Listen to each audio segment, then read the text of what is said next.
नमस्कार दोस्तों, स्वागत है आपका न्यूज़ टाइम के इस अंक में। दोस्तों, वॉर गेम्स तो होते हैं और वॉर गेम्स खास तौर से बड़े-बड़े इंस्टीट्यूट्स के बीच में होते हैं और उसमें देशों को लेकर ज़रूर होते हैं कि जो वॉर स्ट्रैटेजीज़ होती हैं या उनकी पोटेंशियल्स होते हैं, उसको चेक किया जाता है। अब 2 मेजर गेम बोर्ड्स या वॉर गेम्स होते हैं, खास तौर से Massachusetts institute of technology MIT और साथ में दूसरी वॉशिंगटन की मेजर इंस्टीट्यूट है centre for strategic and international studies CSIS जो है। इनके जो so called war gaming lab जो है उसके अनुसार जो सारी की सारी रणनीतियाँ चेक की गई हैं ताइवान को हड़पने से लेके चाइना के द्वारा और अमेरिका वहाँ पे साउथ चाइना सी में एयरक्राफ्ट कैरियर्स के साथ में है। तो बताया गया कि चाइना ने अब यहाँ पर अपनी मजबूती और ज़्यादा मजबूत कर ली है और कहीं ना कहीं वहाँ पर वो अपनी परमाणु ताकत का इस्तेमाल करके वहाँ पे आराम से विक्ट्री हासिल कर लेगा और अमेरिका वहाँ पर कुछ नहीं कर पाएगा। और इस पूरी की पूरी जो वॉर गेम के अंदर जो कि फाइनेंशियल टाइम्स की रिपोर्ट बताती है जिसमें कंप्यूटर मॉडल और गेम बोर्ड का इस्तेमाल किया गया था,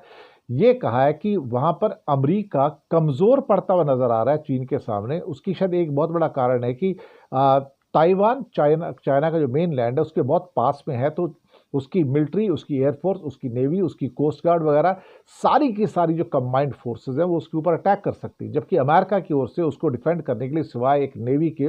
और या नेवल बेस जो एयरफोर्स है उसके अलावा और कुछ नहीं है।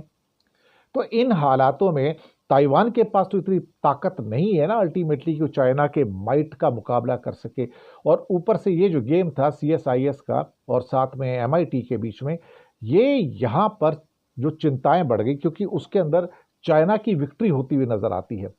और पेंटागन का ये भी कहना है कि 2030 तक 1000 तो एटम बम उनके पास हो जाएंगे, 500 अभी क्रॉस हो चुकेंगे और इसके अलावा उनके पास जो न्यूक्लियर सबमरीन्स और न्यूक्लियर पावर्ड एयरक्राफ्ट कैरियर की संख्या लगातार हर साल बढ़ती चली जा रही है। तो उस हिसाब से हम अमेरिका उस एरिया के अंदर साउथ चाइना सी में